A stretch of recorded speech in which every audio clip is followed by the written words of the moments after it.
We are on and popping. Shalom. Shalom. First and foremost, we give all praises and glory to Yahweh, Bahasham, Yahweh Shai, Bahasham, Kakadash. that belongs to the apostles of Jim S. Ruel, and shalom to the faithful men that's always continue doing the work of the Lord. Alright, so Lord willing, Jim S. Columbus, Ohio, it was Sunday class once again. Alright, last class we finished up that Deuteronomy. So now Lord willing, we're going to go to Joshua. And I believe this we can do all this in one lesson too. So yeah, man, Lord willing, like we said, the first 5 books, pretty much was like the history of the Israelites, how they started, and then, how we got our name, and then eventually went into captivity of Egypt, and we got delivered, and pretty much got the laws, got the breakdown. All right, so now Israel got the breakdown. Now, Moses passed, and now, Joshua is the next head. And now we're about just pretty much going to how they're going to take the land of Canaan, promised land. You know what I'm saying? Then after they destroyed all these different kings, how they split the land for every tribe. So real quick, we can get an introduction. We can start with that First Maccabees, but before we read that First Maccabees, we're going to read this real quick. Google search, it says, how many kings did Joshua conquer? It says Joshua conquered 31 kings, with a list of them provided in the book of Joshua, chapter 12 through 15. These kings were located both east and west of the Jordan River, with Moses defeating the kings of Shahan and Og east of the Jordan before Joshua's conquest. Alright, so the Lord did a mighty deal, so Lord, we can get into it. Real quick, you mind if I say something real quick? Yes, sir. Hey, cause I'm looking at the advertisements when we got the BLB or KJV pulled up on the cellies. Bro, they throwing like they throwing women in your face for an advertisement. Like that doesn't make no sense, bro. This place is so confusing. Like what the fuck is going on? But I mean, of course we know, but it's just like I just had an ad on the KJV app. Yeah, women, half naked and shit. You know what I mean? But it's crazy, bro. It's lucky. You got the First Maccabees? I get it. 249. Hold on a second. This is you said First Maccabees 2:49? Yep. Yes, sir. This is First Maccabees chapter 2, verse 49. Now when the time drew near that Mattathias should die, he said unto his sons, Now hath pride and rebuke gotten strength, and the time of destruction, and the wrath of an indignation. Now therefore, my sons, be zealous for the law, and give your lives for the covenant of your fathers. Call to remembrance what acts our fathers did in their time. Shall ye receive great honor and an everlasting name? Was not Abraham found faithful in temptation, and it was imputed unto him for righteousness? Right, and we already, we had a class with that. Abraham, he was faithful, to the Lord. He had faith, and he obeyed. He had obedience. You know what I mean? And the Lord gave him the promise. Abraham, Isaac, and Jacob. And then, like we said, with the first 5 books, you see those promises pretty much being fulfilled. Like, I'm gonna give you the land. I'm gonna multiply you. You know what I mean? Then you see Jacob in the wilderness was innumerable. And but you got it. Verse 54. It says, Phineas, our father, in being zealous and fervent, obtained the covenant. Oh, you skipped 53. Oh, excuse me, I'm sorry. Oh, yeah, I'm sorry. Joseph, in the time of his distress, kept the commandment and was made Lord of Egypt. Yeah. Phineas, our father, in being zealous and fervent, obtained the covenant of an everlasting priesthood. Yahushua, for fulfilling the word, was made a judge in Israel. Right, because we know Joshua in the English, as they say, is the same word for Yahushua or so-called Jesus. They got the same name. So this is talking about Joshua. You know what I'm saying? But he fulfilled the word and was made a judge in Israel because, he was a very faithful servant unto Moses. He was a minister unto Moses. And you notice, you read the story, he pretty much was always there.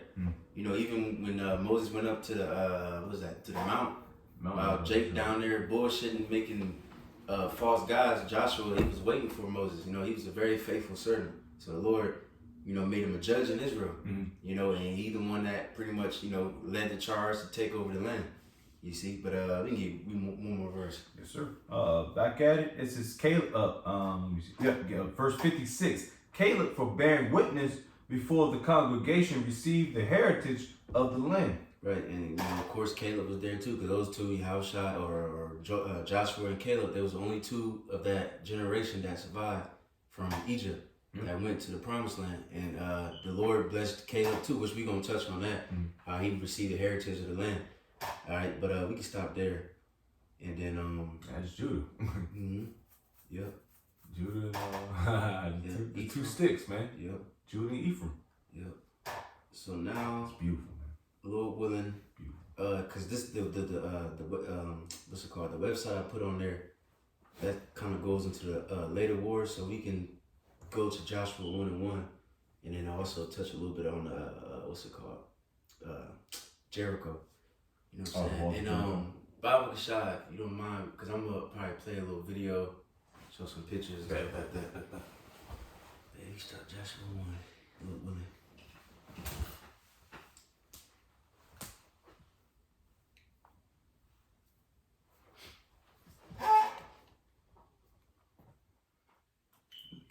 YouTube, right?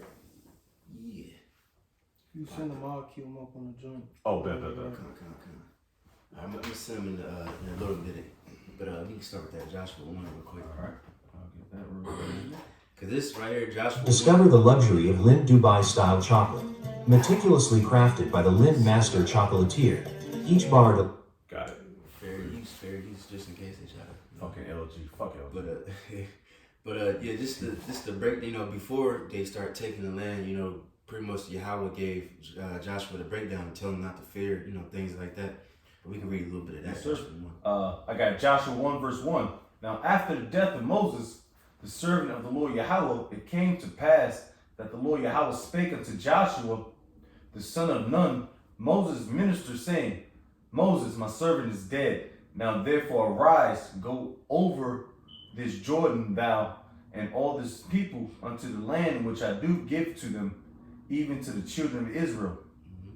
Every place that the sole of your foot shall tread upon, that have I given unto you, as I unto Moses, from the wilderness and this Lebanon, even unto the great river, the river Euphrates, all the land of the Hittites, and unto the great sea toward the going down of the sun shall be your coast.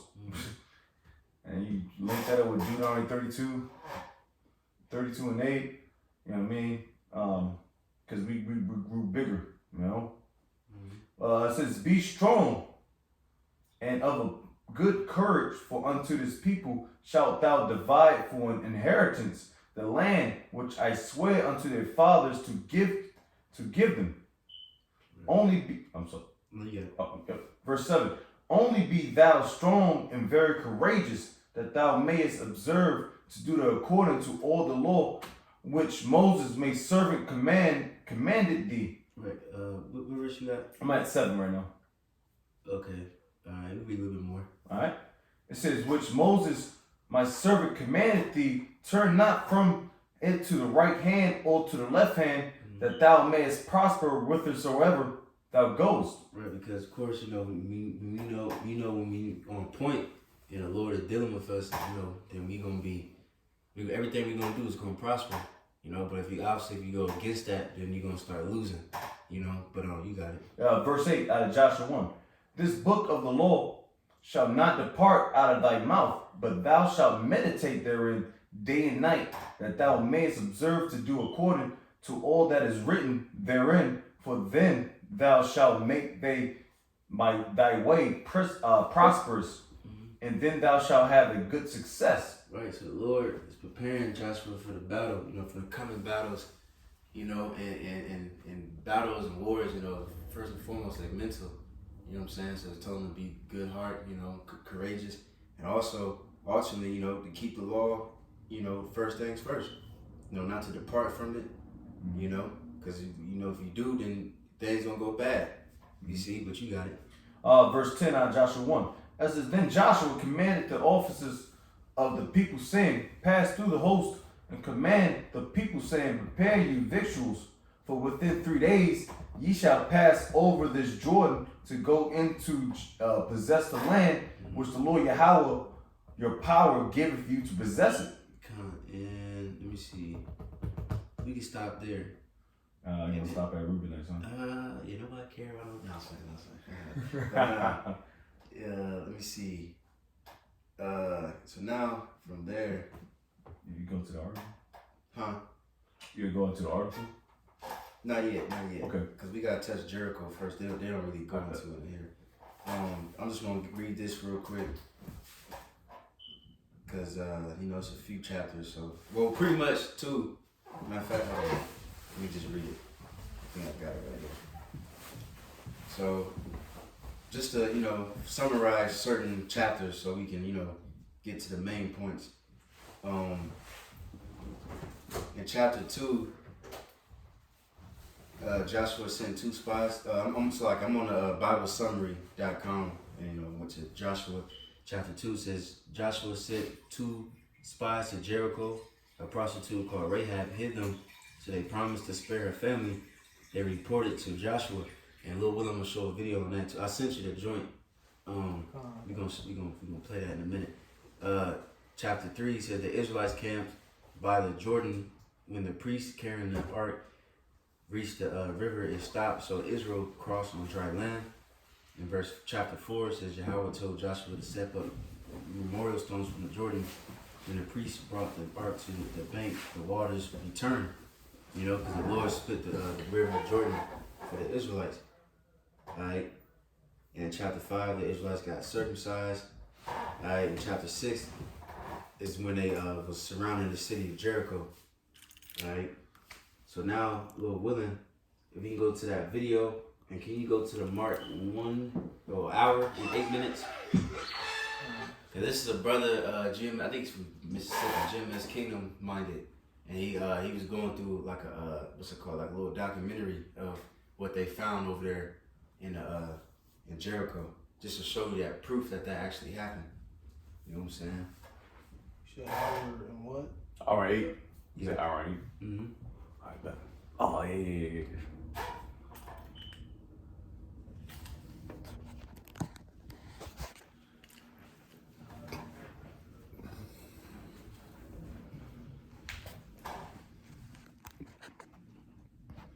Yeah, that'd be cool too, right Of 2 parallel walls running side by side. It is believed by some that the walls of Jericho encompass much more land. Probably like a minute, 2. I think he about to go into the walls of Jericho. The village seek him. All right, so we don't need to go on world tours doing archaeology.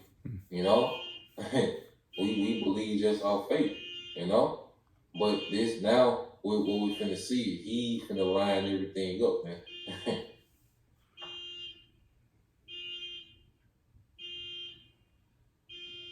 Now the city wall here, this Tel Jericho, had not just one wall, it was a double-walled fortified city. Let's talk about these walls here, because these are the walls that the Lord God Almighty demolished. And so let's talk about them. Once again, they weren't just any kind of walls, they were exceedingly great walls in that time. The walls of Jericho consisted of 2 parallel walls running side by side. It is believed by some that the walls of Jericho encompass much more land than what the Tel is today. They believe the walls included the spring and extended west a bit. Now the base of the walls of Jericho were made of large stones, which acted as retaining walls. The retaining walls reached a height of around 15 feet or 5 meters high. On top of these retaining walls was another wall made of mud brick that was about 6 feet or 2 meters wide and reached another 25 feet or 8 meters high. From the ground level, the total height of the exterior wall reached around 40 feet or 12 meters high, and the interior wall from the ground level was around 50 feet or 15 meters high. These were massive, impressive walls that would intimidate any army. Dirt was placed in between the two parallel walls, and on top of this dirt, homes were built in between the walls and against the walls. Now, the reason Jericho had two parallel walls was because of the development of the battering ram sometime in around 2000 BC. At this time, cities would be built smaller but taller to be able to withstand these battering rams. Also, instead of a single wall, two parallel walls with dirt in between them were developed so they could absorb the battering rams as well. This is exactly what we see at Jericho. We see a small example of this at Tel Hatzor as well. The distance between the walls is much smaller at Hatzor, but the same pattern was used. In the middle of the walls was the home of the prostitute Rahab, who hid the spies and let them down the exterior wall using a rope. Now, the Bible tells us exactly how and where the walls of Jericho fell down. After the Israelites marched around the city 7 times, because he gonna go into like the actual, that shit gonna be crazy. But anyway, real quick, he mentioned Rahab, right? Because you know the spies, she let the spies hide out. Come on. But it shows you that, you know, because she would, you got the one in the account? Huh? You got the account? I could get it, but I just had a preset for, like you said, the Heavenly Father pulled down the walls. Come on, it was real quick. So like real quick, but you see Rahab, she was like pretty much like we heard the fame of what Yahweh did in Egypt. You know what I'm saying? She was fearful, and that's how it's gonna be again in this tape. You know what I mean? A lot of people a lot of people that have been talking shit, and whatever the case is, they gonna see the fame of the Lord in the men of the Lord, and they gonna be like, man, just show me some mercy, and they gonna be helping us. I'm on that. Did you want it? Oh yeah, you might as well real quick. Real quick. This is Joshua 2, and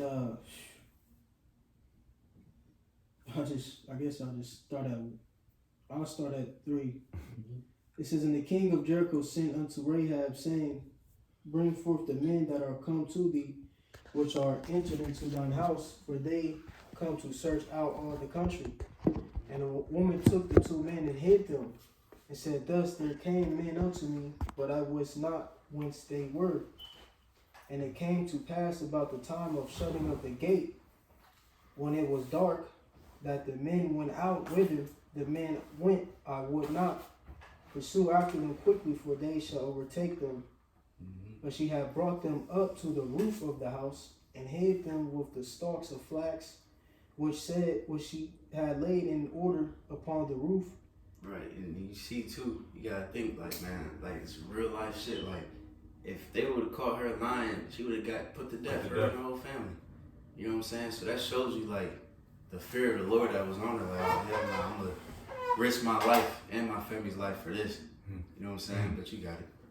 It reads, and the men pursued after them the way to Jordan, unto the fords. And as soon as they which pursued after them were gone out, they shut up the gate. And before they were laid down, she came up unto them upon the roof. And she said unto the men, I know Yahweh have given you the land, and that your terror is fallen upon us. And that all, it says, and that all the inhabitants of the land faint because of you. For we have heard how Yahweh dried up the water of the Red Sea for you. Right, and what's that? That's the fulfillment of what Deuteronomy 4. It says, the Lord, I will put the dread on you upon all nations. You know what I mean? That's why these people already feel Jake. If Jake and 2/3 Jake, this is nigga. They cross the streets. So how much more when men of the Lord, they gonna really dread them, you know? Cause why? Because the Most High, He's a terrible power. So hey, his people gonna do terrible things too, and in righteousness. You know what I'm saying? But you got it. It says, for we have heard how Yahweh dried up the water of the Red Sea for you when ye came out of Egypt, and what ye did unto the two kings of the Amorites. Right, that- and they probably heard about the river splitting in Jordan too. They probably heard that. Like, oh shit! Now these damn niggers, you know, shit, they racist as fuck. These niggers, they crossed the river again. They coming closer and closer. Now they surrounding us. They walking around. What 7 times I believe. You know what I'm saying? Yeah. And they blowing horns. They probably don't know what the fuck going on. You know what I'm saying? They scared out their mind. Yeah, because we had real deep voices when, you know, in that time we was louder. You know, Lord put that spirit in us to really go crazy. Because we're gonna put fear in shit, man. I had a precept. It's all gravy. It's in reads, it says, and what ye did unto the two kings of the Amorites that were on the other side Jordan, Sihon and Og, whom ye utterly destroyed. It says, and as soon as we had heard these things, our hearts did melt, neither did these remain any more courage in any man because of you. For Yahweh your God, he is the God in heaven above and in earth beneath. And real quick too, cause I always bring this up, man. My dream I had, man, years ago. I remember I had a dream. It was just me and this brother. I don't know who he was. I never seen him, but at least before in real life. But it was me and him. And I know through the spirit, like the shit already hit the fan. You know, the brothers was getting persecuted. So we just went up to this one random ass lady. Well, obviously in the dream I knew her, but we went up to this lady's house. I knocked on the door.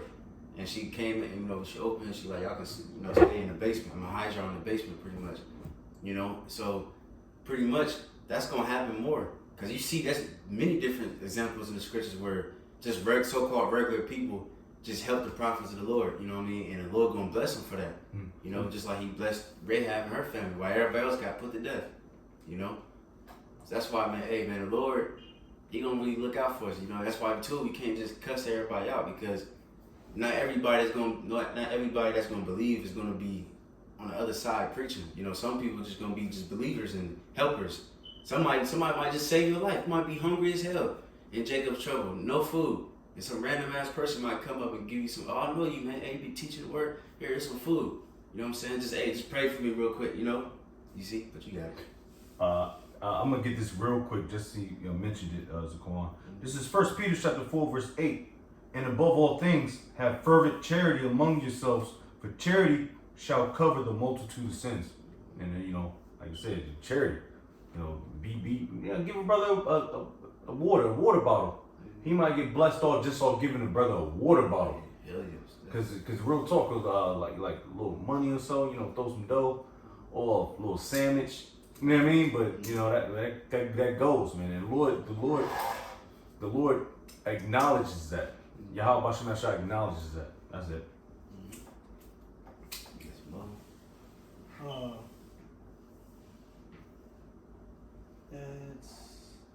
Well, I'm gonna just read this too for the sake of what you said.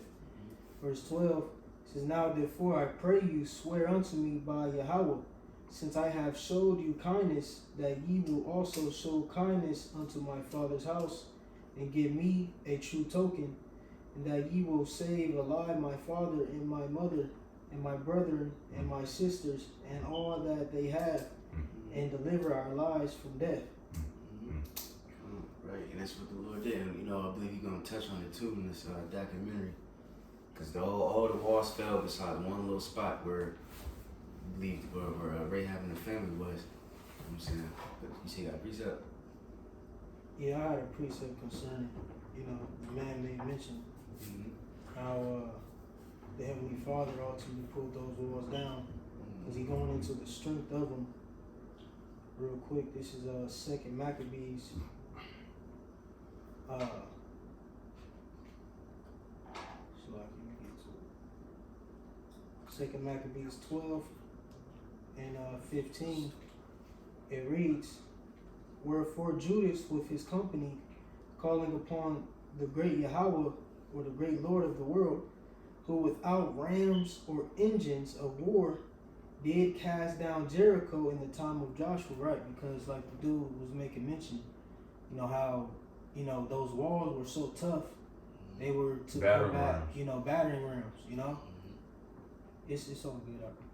It said, you know, they were made to combat battering rams, you know? So that's how fortified those walls were. Yeah, But like it said, Yahweh pulled them down.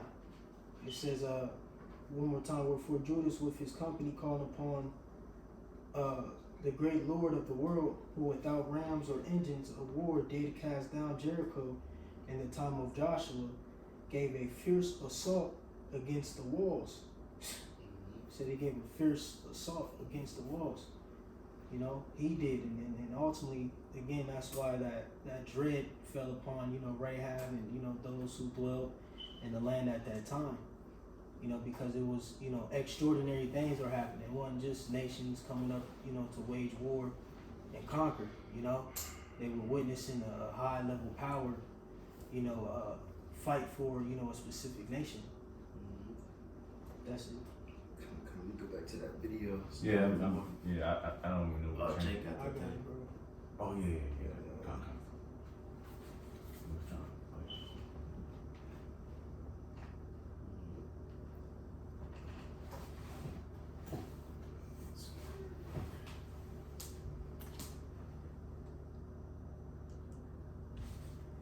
Seventh day, Joshua says that. So the people shouted, and the priest blew the trumpets, and when the people heard the sound of the trumpet, the people shouted with a great shout, and the wall fell flat, so that the people went up into the city, everyone straight ahead, and they took the city. Now the Hebrew word for fell flat literally means that the walls fell beneath themselves. This means they fell outward towards the outside of the walls and at the bottom of the retaining wall. It also says that after the walls fell outward, that the Israelites went up into the city. The evidence reveals that only the brick walls that were on top of the rock retaining walls crumbled and fell outward. This then formed a ramp upon which the Israelite soldiers could walk up into the city to conquer it. All the archaeologist reports agree upon where the walls fell and how they fell are placed. So the Most High so cold, he had the bricks of the wall fall outward, and they created a ramp where all we had to do was just walk up. You know, the military of Israel, the men of Israel just had to walk straight up into the city. You see? The Most High said, look, I have given the king of, you know, of the Amorites into thy hand. He made it to where the walls fell in the way that they made ramps where all the men of Israel had to do was walk up, man. I think we got a little bit more, a couple more minutes. It's right beside the lower retaining walls. Over the years, because this site has not been protected with a roof, the mud bricks have deteriorated. However, all the archaeologist reports, and especially that of Kathleen Kenyon, show it clearly, and some of the remains can still be seen today. Some have claimed that the walls of Jericho fell due to an earthquake. However, the archaeology does not support this. An earthquake would have caused all the walls to have fallen every which way. But the evidence shows that just the mud brick walls fell to the outside and piled up against the lower retaining walls. Now, interestingly, the Bible says that God spared Rahab and her family because of Rahab's fear of the Lord. In the northern part of the walls of Jericho, there is a section of the wall that has not been destroyed. In the German excavations between 1907 and 1911, they discovered part of this wall that was perfectly intact, and the mud brick section on top of the retaining wall was preserved and reached a height of 9 feet or 3 meters high. Could it be that this is the area in which Rahab lived? I believe it is, and gives further evidence that the Bible is true and that it was God who ultimately gave the Israelites the victory and saved Rahab and her family. Now let's look at this evidence of a massive burn layer found here at the Tell. The Bible says that after the walls of Jericho fell down, Joshua burned the city with fire. Joshua 6:24 says, then they burned the city with fire, and all that was in it, only the silver and gold and the articles.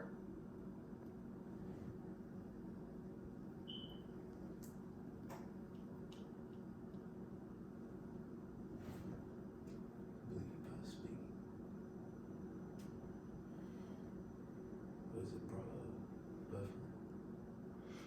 A little buffering situation, you know what I mean? Everything ain't perfect. Of bronze and iron they put into the treasury of the house of the Lord.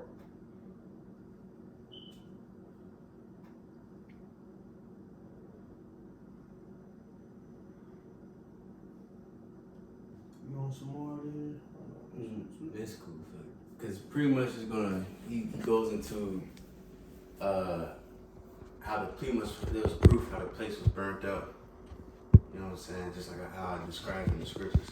So I believe it was like some wheat or some shit, and they burnt all that. It's still there and all that. So Jake wanna watch that. Again, his channel is GMS Kingdom Minded. Just probably type in Joshua afterwards, and it should pop up. But so now Lil Willin, you know what I'm saying? That was the first pretty much city that they took. You know what I'm saying? Then they went to AI and took that shit too. So now we can go to that article, the first one. And then also I put a map on the Telegram. You mind putting that up there? Cause it's gonna say a few places names, cities names and shit. I should have brought my stand. There's some chips right here. So. No, I said I brought my stand. I should have brought my stand just to manipulate more better. So gravy though. But we doing what we gotta do. You can stretch your okay. The first heading, the 1405. Yep. You ready to look that picture first? Yeah, you got something. 1405 to 1398 BC, the fall of two kings, Joshua 10, 31 and 32 says, from Libnah, the Israelites crossed over to Lachish. Israel on only the second day of the war is victorious over the city. The king of Libnah is executed, and all his subjects were killed. King Hiram of Gezer, upon discovering what happened to Lachish, attempts to aid the city. His efforts, however, completely failed, with both him and all his forces decimated in another short war. Lachish, My fault. Joshua, my fault, keep going. So like, Lachish will eventually become one of the promised land cities given to Judah as an inheritance. Gezer will be given to the tribe of Ephraim. right, so can you read that part again? Judah, can we point it out on the map? Yep. To the south. Yeah. Will Right to the south. eventually become one of the promised land cities given to Judah as an inheritance. Gezer will be given to the tribe of Ephraim. Mm-hmm. And you see on the map, yeah, right there. And then you got it. 1405, 1398, okay. Lightning victory, Joshua 10, 34 and verse 35. The Israelite army leaves Lachish and journeys to Eglon. They on the same day, they encamp around the city, attack it. They quickly destroy the city and all those living within its walls. Eglon is eventually given to the tribe of Judah as an inheritance in Canaan. Right, because like I said, then they're going to split the land, and each tribe going to have their inheritance. You know what I'm saying? So that's why they got that land, but you got it. Hebron is taken, Joshua 10, 36 verse 37. From Eglon, Israel's army moves to Hebron, a place designated as one of Israel's 6 cities of refuge by Moses. It is a location where Abraham's wife Sarah died. Read those. Read the Yeah, verse. yes. Yep. Numbers 35, it says it is a location where Abraham's wife Sarah died, Genesis 23 and verse 2. It will also be the place where David, and about 375 plus years, will be anointed king over the tribe of Judah. 2 Samuel 2 and 1 through 4. God, it's a lot of history right there. God, but you got it. Israel, as was done with Eglon, Kish, and others, quickly takes the city, kills its king, and takes the life of all the inhabitants, so that there are no survivors. Hebron is and its immediate suburbs, after the Promised Land wars are completed, are given for use by the Levitical priests as a refuge city. The fields and villages surrounding it, however, are given to Caleb. He is one of only 2 people who did not die in the wilderness. During Israel's 40-year punishment, his faith enabled him to receive his inheritance and the land of milk and honey.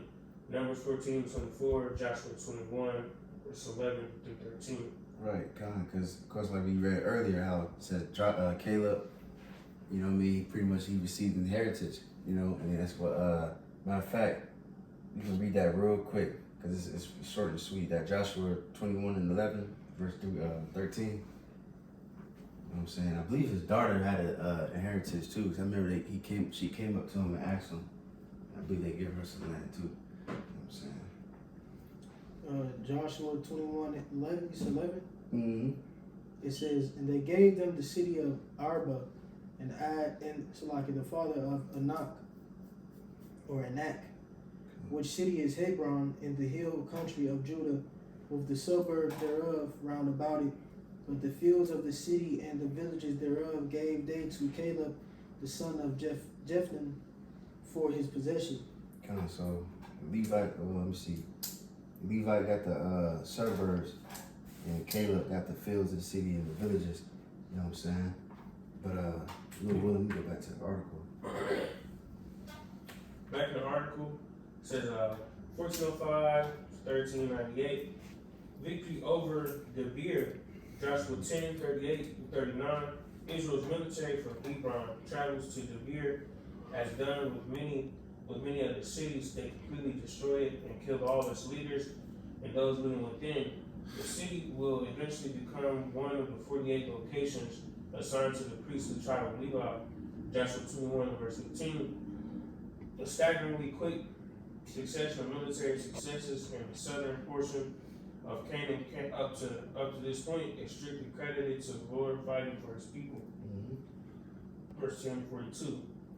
Chapter 10, verse 42. It says, last and greatest victory, Joshua 11, 1-15. And real quick, so I'm going to read that real quick. Joshua 10:42. It says, and all these kings and their land did Joshua take at one time, because Yahweh God of Israel fought for Israel.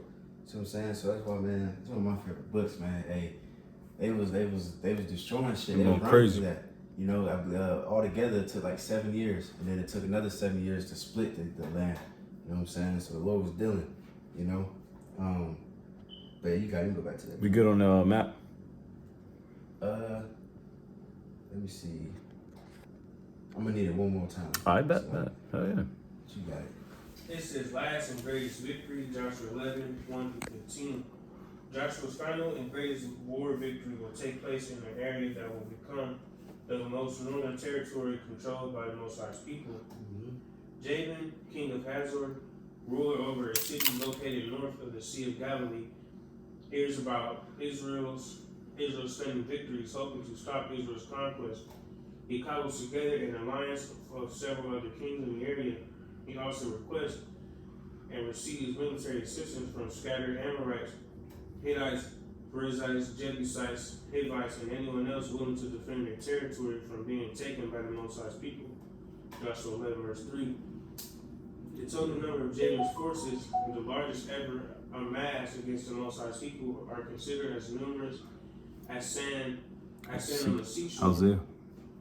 The 1st century AD, Jewish historian Josephus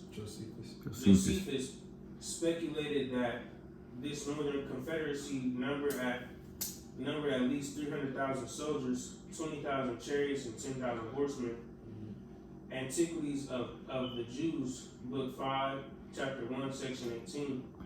This mass of military strength journeys to Merom near Hazor in preparation for launching an attack. The Most High informed Joshua that he will deliver this great enemy army into his hands. The Israelites then launched a surprise attack on the Israelites in Aram and strike down all the fighting men. They then rushed to Hazor, not only to burn the city to the ground, but also to kill all the inhabitants and take the life of Jabin. Right. And real quick, so Hazor, so that's where Naphtali is located. You know what I'm saying? So real quick, because we got one more part on that, but we'll save that for a second. That second article, if somebody can read that in the Telegram. I'm gonna skip around a little bit. All right. Real quick. Shit, look at that. Right, here you go. Because these are certain things that were found in certain sites. Can you show me? Oh yeah, right here. I'm gonna get the first one. Oh, that's the one I picked. All right, this is Can you yeah, my face started tapping. Yep. All right, this is out of biblical sites from BibleArchaeologyReport.com. All right, so Hazor was the largest and most important site in Canaan. At the time the Israelites entered the land, for comparison, Hazor was 10 times the size of Jebus or Jerusalem, with a population of 15,000 to 20,000 people. It was the head of all the kingdoms in Canaan. Joshua 11 verse 10, and is mentioned in both the Murray text, 18th century BC, and the Amarna letters, 14th century BC, in addition to the Bible. Unlike the fortress of Ai, there has been no real debate regarding the location of the ancient city. Tell Hazor. We can skip this part. Yeah, that's what I said. But let's get to that part where Jabin, king of Hazor. Gotcha. Jabin, king of Hazor, named in the conquest account in the book. It's like this little joint they found. But you got it. In the book of Joshua, we read of Jabin, king of Canaan, who reigned in Hazor almost 150 years later in the time of the Judges. Judges 4 and 2.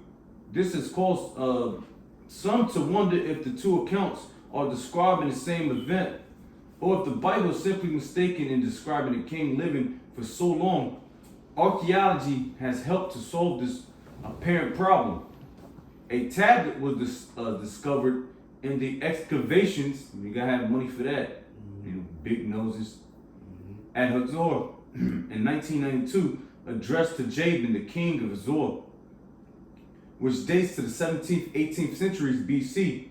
Another tablet from the Marian text, 18th century BC, had previously been discovered naming Yabni Adad Jabin Adad as the king of Hazor. When one adds to these archaeological discoveries the biblical references above, it becomes clear that the name Jabin was applied to the kings of Hazor over a period of almost 400 years. It is likely that this was a dynastic title, not a given name. Jabin, king of Hazor, similar to the use of Pharaoh, king. Yep. Makes sense. That shit a lot in the ancient world. You got it.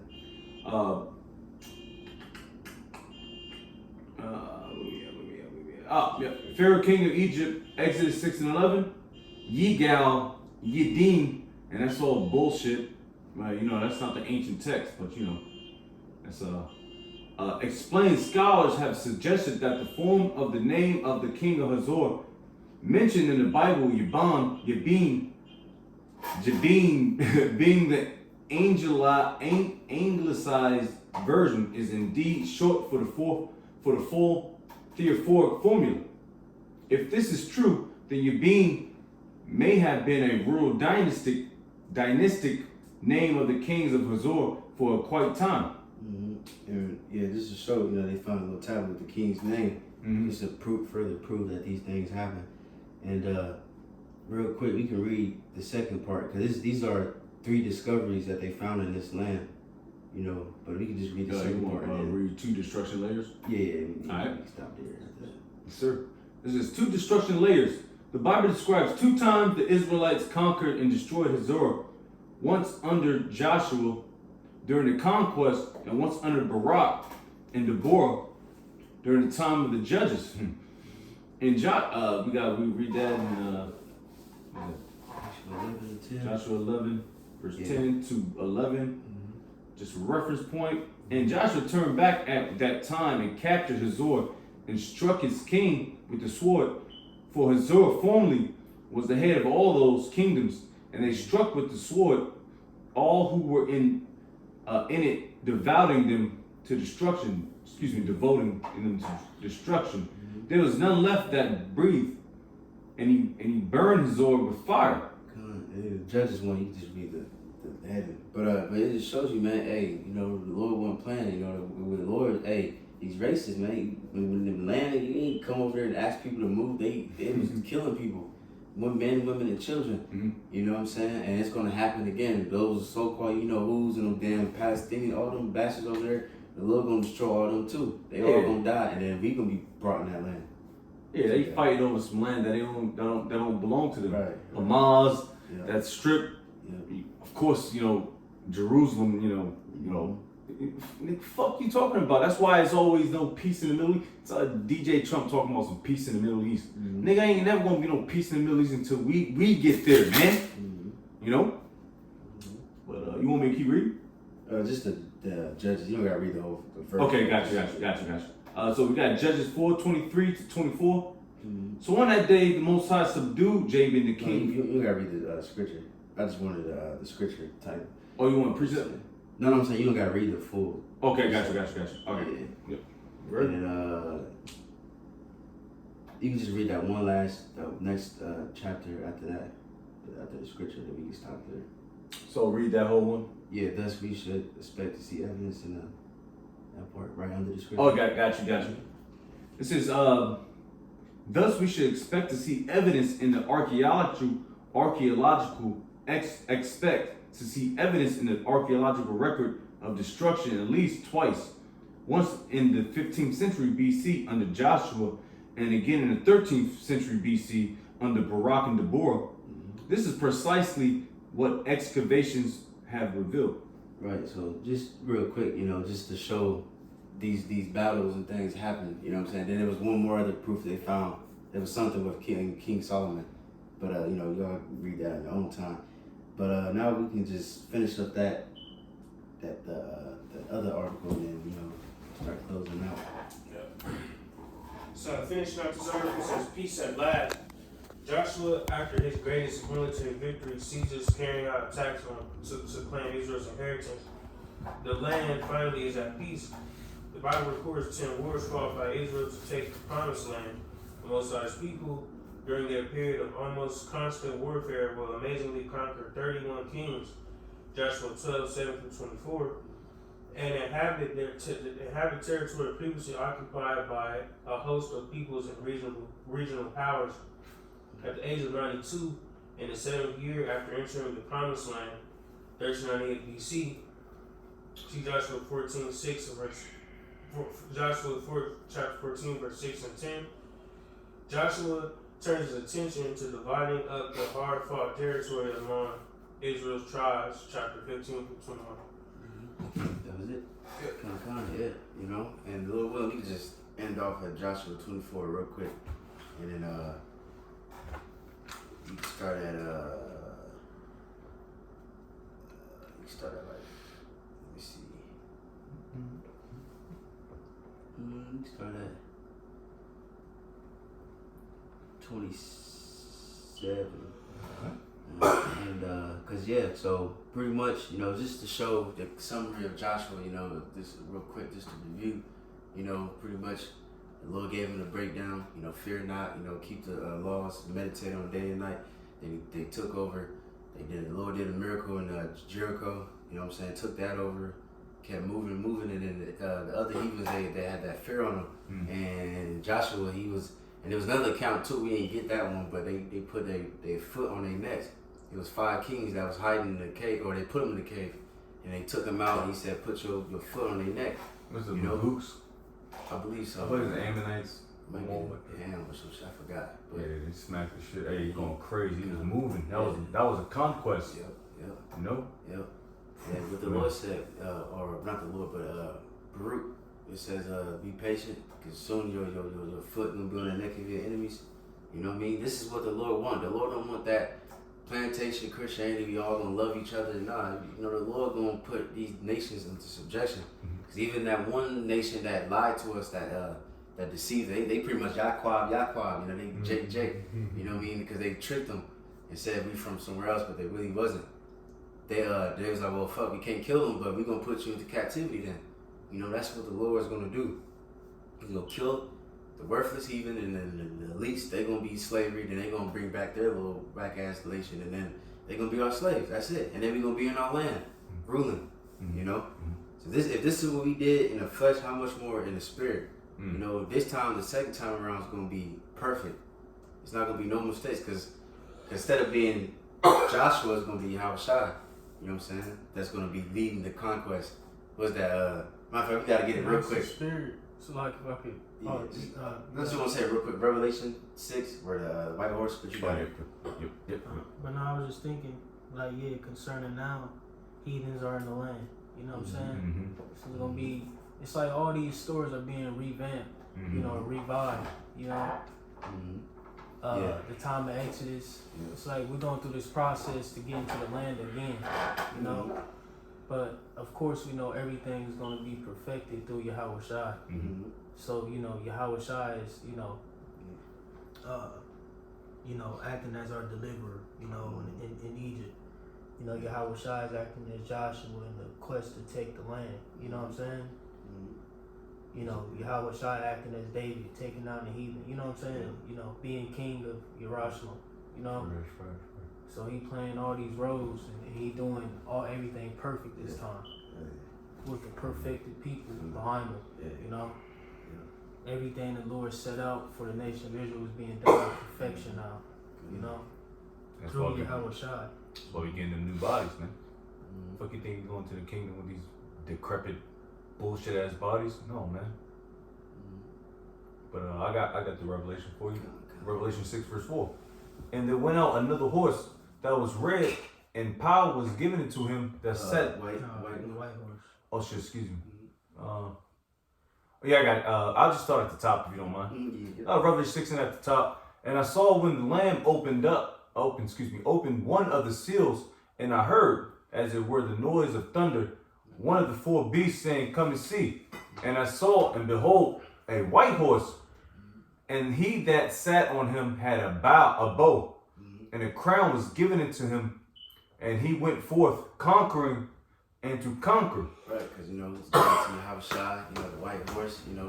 Hey, and real quick too, I know the Apostle Tahar just made a video a week ago, where they seen that the object that's flying from way far away, and they did it very close up to it, and it literally looked like a so-called Negro, like with a fro, like you can't deny it, and they got like a wing or something. It's bugged out, man. But that's what Yahushua he gonna do, man. He gonna come back in his chariots, you know what I'm saying, and he gonna conquer. He not coming back to, like I said, peace treaties and all that bullshit. Right, meet you as a man. He gonna just take the kingdom.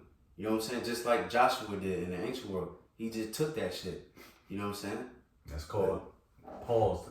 That's called rape. Rape just means to seize and to conquer. That's all it means. All right. So we are about to, you know what I mean? Y'all was about to get busy. All right. And it says, that's all you wanted? Yeah. That's all right, I'll go back to Joshua 24. Yeah, but then after that, you know, if anybody got anything else, just close out. Yeah, I got Joshua 24 and 27 on it. Yeah. All right. It says, and Joshua said unto all the people, behold, the stone shall be a witness unto us, for it hath heard all the word of the Lord Yahweh, which he spoke unto us. It shall be therefore a witness unto you, lest ye deny your power. Right, real quick, so like just to summarize, in the first verse, he pretty much gathered all of Israel and told them pretty much be mindful to serve the Lord. He's pretty much saying, me and my house will serve the Lord. And they made stones and, you know, for memorial witness unto Israel. Giving warning. Yep. You got it. Verse 28. So Joshua let the people depart, every man unto his inheritance. Excuse me. So imagine that, man. Jake finally 40 years in the damn wilderness. Now Jake can go back to their home, whatever part they, land of Judah, land of Issachar, all that good stuff. And Kick the sandals off. right, rest, just farm now, you know what I mean? Now you turn your swords into printer hooks now. You see? But you got it. Verse 29. And it came to pass after these things that Joshua the son of Nun, the servant of the Lord Yahweh, died, being 110 years old. And they buried him in the border of his inheritance in Timnath Serah, which is Mount Ephraim, on the north side of the hill of Gaash. And Israel served the Lord Yahweh all the days of Joshua and all the days of the elders that overlived Joshua, and which had known all the works of the Lord Yahweh that he had done for Israel. And the bones of Joseph, or Yahweh, which the children of Israel, Yahweh, excuse me, I'm sorry, Yahweh, which is the children of Israel brought up out of Egypt, buried in Shechem, in a parcel of ground which Jacob brought of the sons of Hamor, the fathers of Shechem, for Shechem, for 100 pieces of silver, and it became the inheritance of the children of Joseph. And Eleazar, the son of Aaron, died, and they buried him in a hill that pertained to the Phinehas, his son, which was given him in Mount of Ephraim. Right, that's the conclusion of Joshua, that was beautiful, because even, they brought Joshua's body, of Joseph's, and put it in the land of Israel. So we just got our land now. Now, again, like I said, now it's round 2, Lord willing, and now we can finally get our land. And this time we won't be kicked out because we ain't gonna sin no more. Yeah. You know what I'm saying? But that's pretty much the conclusion. I mean, they good. Cool, doesn't matter. God. You got it? You got it. Yeah. But yeah, just because I want to read a little more than First Maccabees 2. God. But it's just one precept, but just to acknowledge of both, Joshua and Caleb. First Maccabees 2:55, it says, it would be Joseph, but Yahushai, like we went into earlier, acknowledging and praising these mighty men for the acts.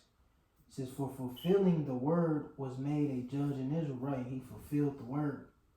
That's why, again, the scriptures say, praise famous men, and these men are men that we should right now seek our likeness after, so to speak, You know what I'm saying? Looking into these accounts and, not just reading them, but, understanding them and how they impacted our nation, how they should impact us as individuals as well, just a recipe of a good servant to Yahweh, Bahashem Yahweh Shai. It says, Caleb, for bearing witness before the congregation, received the heritage of the land.